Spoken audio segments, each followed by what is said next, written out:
My name's Dan Mower from Marshfield, Wisconsin.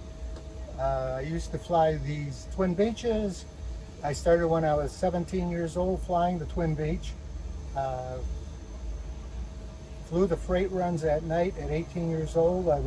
Went to school during the day, and I flew the Twin Bech at night from Marshfield to Wisconsin Rapids to Clintonville. For FWD, we haul transmissions and all the truck parts, and down to O'Hare every night.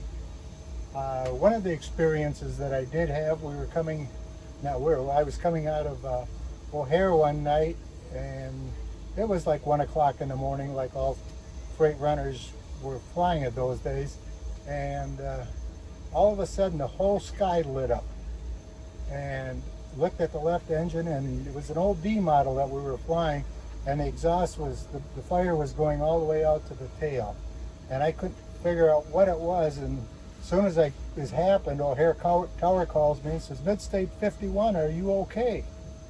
And I said, "Call Milwaukee Tower and tell them I'm landing straight in."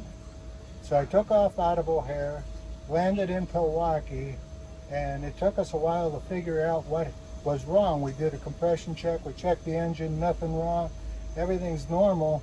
And on the old D model, if all you guys remember, there was the dilution switch, was a toggle switch. On the E models, they were all guarded, but on the D models that we had, there was nothing. And what had happened was the wires behind the switch were touching together, and the oil dilution gas was going into the oil, and that was what's causing all the flame going back. But boy, I'll tell you what, I was awake, O'Hare Tower was awake. I never even called Milwaukee Tower. I just landed straight in, and they had the fire trucks out already because they didn't know what was going on.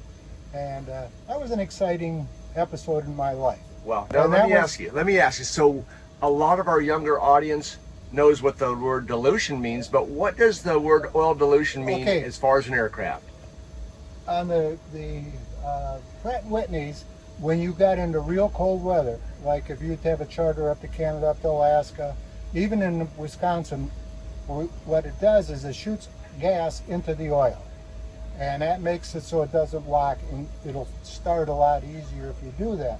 However, if you got the engine going and you got the dilution button on, now you're shooting raw gas into the oil, and that's what's causing the flames to come out of the... And if they're worried about gasoline in the oil, the gasoline, if I'm not mistaken, would evaporate in time as the engine warmed up. Is that correct? That's correct. Okay. So when you first start up, it's no issue. It's just that the oil's a lot thinner, and you pull it through a few times, and then it starts a lot easier.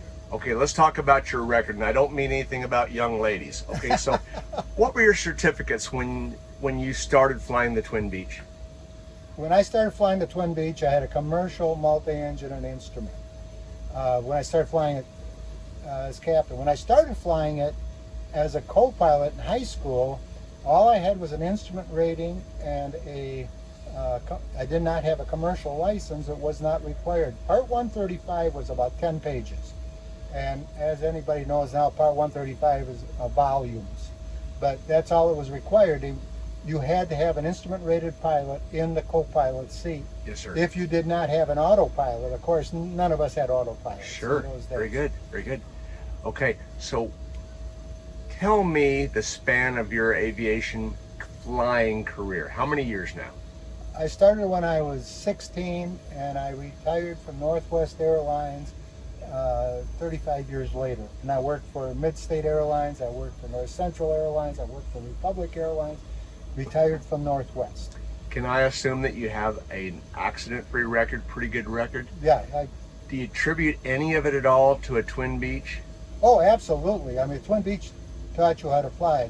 You know, like one guy told me, he says, the only difference between a Lear Star pilot and a Twin Bech pilot was the amount of oil on your shirt when you did the walk around.